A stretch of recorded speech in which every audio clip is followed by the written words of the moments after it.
Hello， 大家 ，Ticket to Heaven， 通往天堂的门票来了。这部剧我可是期待已久啊，而且这次只有6集，我应该是可以把这影片做完的啦。总之 ，P.O.F 导演的新剧搭配 G4， 我们赶快来看看这次会碰撞出什么样的化学反应吧。 ประกาศใช้อย่างเป็นทางการแล้วสำหรับกฎหมายสมรสเท่าเทียมวันที่ 22 มกราคม พุทธศักราช 2568 宗教跟社会的碰撞也是与时俱进的哦。现在已经到了泰国同婚合法的日子了。哦，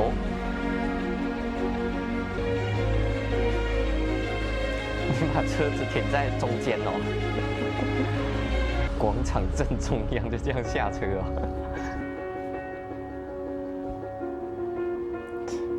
感觉是已经多年之后再回望这个故地重游哈。哦，这个教堂这么多雕塑，这么强烈的宗教信仰的符号。พอคิดว่าจะไม่มีโอกาสได้พบลูกแล้วซะอีกพ่อดีครับพ่อดีใจนะที่ได้พบกับบาสที่นี่อีกครั้ง 看来他不止去外地哈，甚至可能都离开这个信仰了，不然怎么神父会这样讲？ผมก็ไม่คิดว่าผมจะได้กลับมาที่นี่เหมือนกันครับแต่วันนี้คนสำคัญของผมบวชเป็นพระสงฆ์ใหม่ครับผมไม่มาคงไม่ได้ไม่นึกเลยนะว่าเวลาจะผ่านไปเกือบ20 ปีแล้ว果然已经时隔好多年了。 这已经30年了哎，不止20年哦，还是说他20年前离开？ไอ้แทนมาช่วยกันปิดหน้าต่างก่อนเดี๋ยวค่อยไปเช็ดทีหลัง贪跟把是吧？สนุกกันใหญ่เลยนะพวกเรางานน่ะเสร็จหรือยังฮะจะได้ไปพักผ่อนกันสักที哦，这是把来到教堂的这一เพื่อน天ใหม่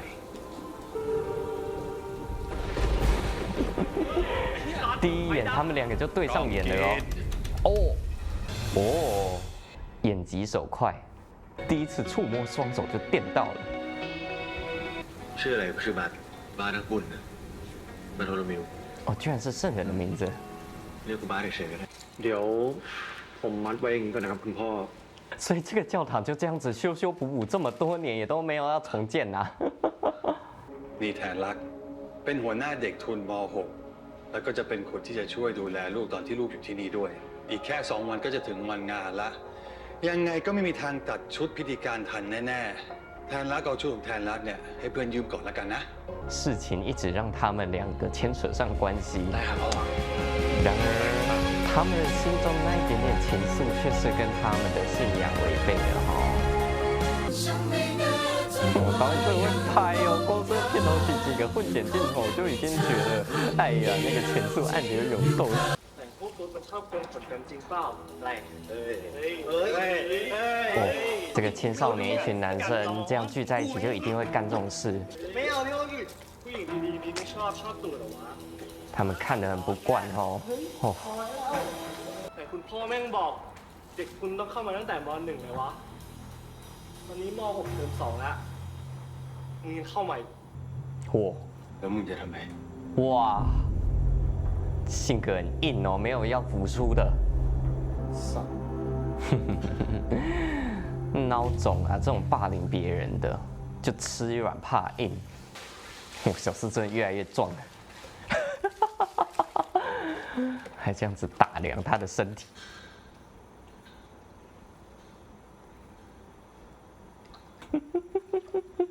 你说班有没有注意到有一个眼神在看他？有。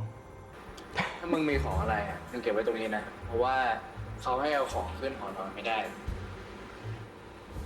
มึงเอาไว้ตรงนี้ก็ได้ เดี๋ยวกูแจ้งเสื้อผ้าอีกที แล้วกุญแจกูต้องไปเอาไหนวะ ที่นี่มันไม่มีกุญแจส่วนตัว ถ้ามึงมีของมีค่า หรือว่ามึงมีเงินอะไร มึงต้องฝากไว้ที่เสื้อผ้า 他们在这个地方其实很没有自己的空间哦，已经被占领 แล้วของ 了 พวกนี้ทำไงวะ งั้นเดี๋ยวมึงกองเอาไว้ตรงนี้ก่อนไม่ได้ กูแจ้งเสื้อผ้าอีกที什么东西都是这样子，很不确定的感觉。而且对于可能青少年就已经知道自己是男同的来说，其实这样子跟这么多男生这样子坦诚相见，其实不是很自在。哎呦，那是有人的，你自己不在那个名牌上拉克上面写名字。 ส่วนนี้เป็นชุดพิธีการไว้ใส่เวลามีงานที่โบสถ์ปกติเนี่ยต้องวัดไซส์แล้วสั่งตัดแต่มึงใส่ของกูก่อนก็ได้ 这个时候有人对自己这么温柔的引导，还真的是内心暖暖的哈。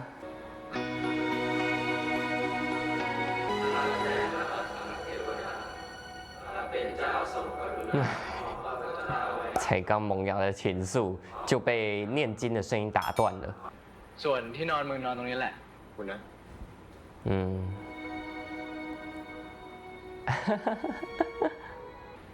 มึงว่ามันแปลกๆปะ 大家的雷达都已经心照不宣的感应到了哈，睡不着啊，5点就要起床了耶，还是赶紧睡吧，让自己心静下来。 เฮ้ย แทนรักด้วย สวัสดีครับ ให้เจอกันเลยดีใจดีใจ เป็นไงแทนรักนี่แม่กำลังบ่นกับคงเดชอยู่พอดีเลยว่าคิดถึง เดี๋ยว แม่ไปบนตอนไหนเนี่ย อุ้ยนั่งรถมาตั้ง8 ชั่วโมง เหนื่อยมากเลย แต่ว่าน้าคนโตของคงเดชเขาจะบวชอะยังไงก็ต้องมาแทนรักป้ารองานบวชแทนรักอยู่นะ นี่ฝากคงเดชด้วยนะ อย่าให้มันนอกลู่นอกทาง รอพวกหนูให้ไหวก็แล้วกัน หยิบไม่หยิบเลย ไปเข้าไปข้างใน 他跟这一家人感情挺好。 ข้าแต่บิดาพระองค์ในสวรรค์ ทำไมถึงเอากระถางกำยานมาเล่นแบบนี้ล่ะฮะ ผมแค่อยากคุยกับพ่อแม่บนสวรรค์ครับ 啊， พ่อแม่ของแทนรักอะแค่ขึ้นไปอยู่บนสวรรค์กับพระเจ้าก่อนหากแทนรักทำความดีอะแทนรักก็จะได้ขึ้นไปอยู่กับพ่อแม่บนสวรรค์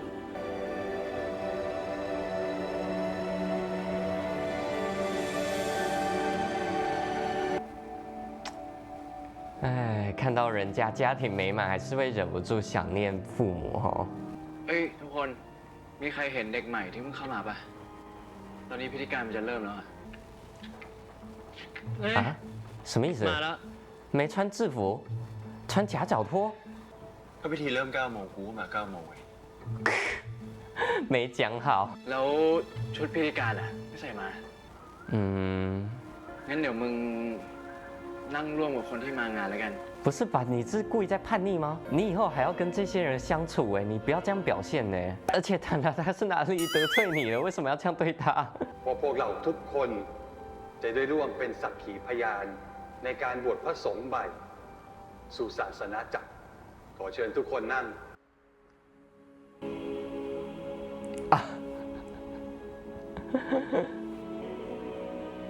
哦，啊？ อา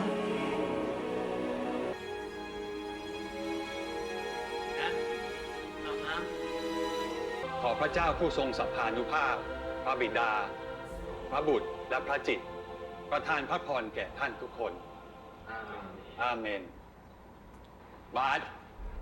มาคุยกับพ่อหน่อย เรื่องเมื่อวานนี้ พ่อรู้ว่าลูกกำลังโกรธและขับข้องใจ แต่ลูกไม่ควรจะปล่อยให้จิตใจสูงไปด้วยความโกรธแบบนี้นะ 不知道他发生什么事了。过去 เอ้ย ไอ้ตุ๊ดเมาว่ะ ไอ้ตุ๊ดเมาว่ะ 啊，原来他以前在自己的环境里，因为性倾向被欺负。 เรียกใครว่าตุ๊ดเนี่ย เอาว่ะ เอาว่ะ 哦，那个时候还是他先动手的，明明他才是那个被欺负的，结果大人只会觉得先动手的就 พ่ 是 อ 不 ไม่เคย 对 รับเด็กคนไหนเข้ามากลางปีการศึกษาเลย แต่พ่อคิดว่าลูกกำลังลำบาก ถึงแม้ว่าลูกจะไม่รักพระเจ้า แต่พระองค์ก็ยังคงรักลูกอยู่ดี การที่ลูกได้อยู่ที่นี่ในตอนเนี้ยคือความเมตตาของพระองค์แล้วนะ 哦，对于一个才刚经历这些的青少年，他很难相信这些事情啊。这种事情慢慢来吧。 มาเสื้อผ้าฝากเอกสารให้เซ็นครับคุณพ่อ แทนรักรู้ความหมายของภาพ Ticket to Heaven ไหม 哦，Ticket to Heaven 是这幅画的名字。 ภาพวาดเล่าเรื่องเส้นทางสู่สวรรค์ ระหว่างทางก็จะมีสัตว์ร้าย คอยกัดกินมนุษย์ที่มีบาป为什么我觉得他们教会摆的这些装饰艺术品都很猎奇，看的心会慌？ แต่พ่อเชื่อว่าลูกจะช่วยบาสได้ 现在神父正是拜托他来照顾爸。原来爸就是以前被欺负过，难怪现在对这些眼光这么的敏感。哎，这个对一个被欺负过的青少年是会 PTSD 的哎。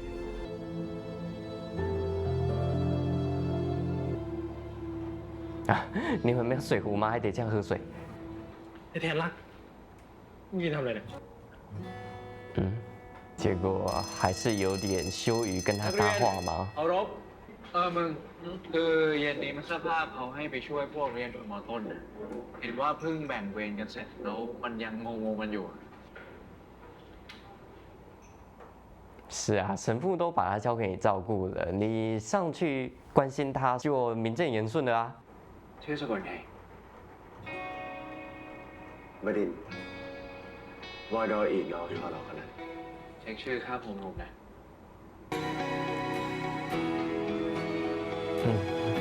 要他有什么困难主动向他拉求助，可能有点难哦。所以他拉靠你了呀，积极一点。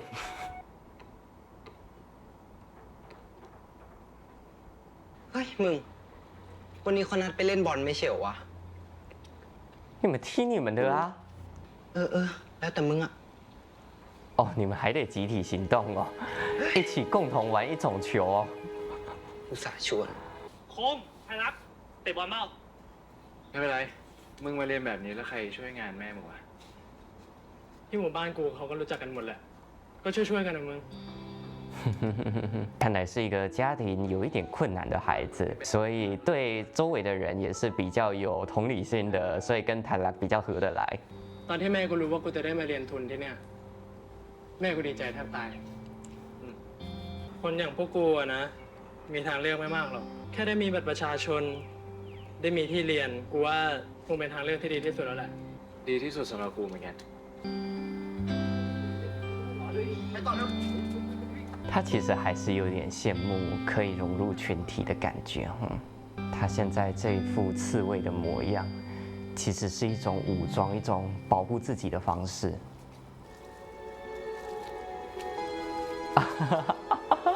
就在这边洗头洗身体啊！ เฮ้ยมึงฟังไว้มึงเอาหูฟังกูไปปะ ฟังเกียร์แล้ว หูฟังที่มึงลื้อจากล็อกเกอร์กูอะมันเป็นกูเหรอฮะ 这个火药桶要爆 ดีๆ 炸 มาตั้ง 了！ นานของไม่หาย มึงเข้ามาของแม่งเสือกหาย ของไหนครับกูมาดิบัสถ้ากูไม่หยุดนะโดนพักการเรียนแน่ ต้องกิจใครอนุญาตให้กูฟังที่นี่ฮะ 真的，自己带违禁品的还闹那么大。哦，你怎么穿着睡衣跑来这边？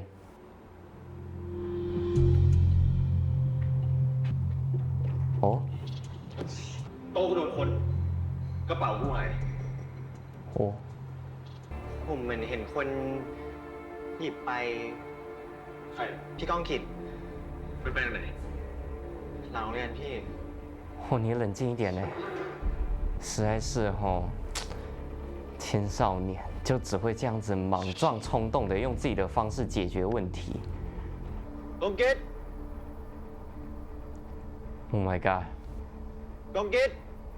ก้องกิจไอ้สัตว์อยู่ไหน 越走越深入， เชี่ยมันเล่นอย่างนี้เลยเหรอ 哇，这真的很过分呢。 ทำไรอ่ะ 他是看他不对劲，一路跟来的吧？他看到那堆书包跟散落的课本，就知道怎么回事了。 ให้กูเรียกมาเซอร์ให้ไหม กูบอกไม่มีอะไรไง 哎呀， ช่วยๆกัน เดี๋ยวว่าไปฟอร์มาเซอร์ไปเนี่ย ตอนนั้นน่ะ กูไม่ได้จะฟ้อง กูแค่เรียกมาห้ามไม่ให้พวกมึงต่อยกัน รู้มันจะฟ้องเรื่องที่กูขโมยหูฟังก้องกิจให้อีก 不是每个人都想的让你那么坏。 เพราะมึงอ่ะ ไม่ได้เป็นคนขโมย ชั่วโมงฟรีไทม์อ่ะ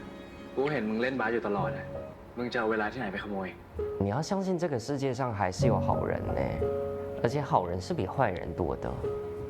คนอื่นกูพูดอะไรไปไม่มีใครเชื่ออีกแล้ว 你现在身边有一个相信你的了。สิ่งที่ถูกต้องย่อมถูกต้องเสมอ ไม่ว่าจะออกจากปากใครก็ตาม มึงไปเทศที่อื่นไปกูไม่ใช่เด็ก2 ขวบ 内心有点动摇的小屁孩。 เชี่ย 他们被设计了。 เชี่ยต้องสิไม่มีทางออกอื่นเลยว่ะล็อกกูเลย ถ้างั้นคืนนี้มึงอยู่กับกูนี่แหละ เดี๋ยวก็คงมีคนผ่านมาเจอ哎，他们很温柔哦，他用的词是“你就留在这里陪我吧 ถ้ามาเสื้อผ้ามาตรวจแล้วไม่เจอเรา2 คนน่ะสวยแน่เลย คนอย่างมึงอะพูดอะไรไปใครจะเชื่อ กูไอ้ดิ จะโดนอะไรบ้างไม่รู้นะ มึงไม่ผิด กูยืนยันให้มึงได้ ถ้ามันเป็นงั้นจริงก็ดี 他也不是自愿成为大家眼中的坏小孩的哦。 สิ่งที่ถูกต้องย่อมถูกต้องเสมอ ไม่ว่าจะออกมาจากปากใครก็ตาม มาดูกันว่าสิ่งที่มึงพูดจะจริงไหม มึงนี่ยอกย้อนนะ 这个时候还比较单纯哈，我可以想象之后应该剧情他们面对的议题会越来越复杂，正确的事情就不一定都正确了，就没有那种黑白分明的是非了。 นอนอยู่วะ 哎呀， พอแล้ว 你们睡在这真的没问题吗？ มึงว่าทำไมสระนี้มันถึงล้างวะ กูว่ามึงไม่อยากรู้นะ 怎么 มึง 了 จะ？หลอกให้กูกลัว 试胆时间开始。我怎么觉得坦拉给只是在虚张声势？ มันเคยเป็นที่ที่แล้วมึงเห็นรอยไหม ให้เล่าให้กูฟังพรุ่งนี้ก็ได้ มึงไม่ต้องกลัวหรอกพระเจ้าคุ้มครองเราอยู่ 坦拉是真的信仰那么坚定啊？ กูถามมึงจริง มึงเชื่อเรื่องพระเจ้าจริงวะ 哦， กูเชื่อว่าพระเจ้ามีจริง กูเชื่อว่าพ่อแม่กูอยู่กับพระองค์ 你是选择这么相信吧？这么信会让你心里有 เชื่ 底 อ。ไม่จริงวะ ถ้ามึงศรัทธามากพอ มึงจะสัมผัสถึงพระองค์ได้เอง กูก็เคยเชื่อแบบมึงเหมือนกัน 啊， แล้ววันหนึ่งกูก็รู้ว่าพระเจ้าของมึงอะไม่เคยช่วยอะไรกูได้ 很多人都会经历过这一段。 เจ้าของกูอาจจะไม่ได้ใจดีแบบพระเจ้าของมึงก็ได้ 这个原本模范生生活的坦拉，内心种下了一颗种子哈，在可以预见的将来，他也会面临这样的迷茫。 อาเตอร์ครับทางนี้ครับ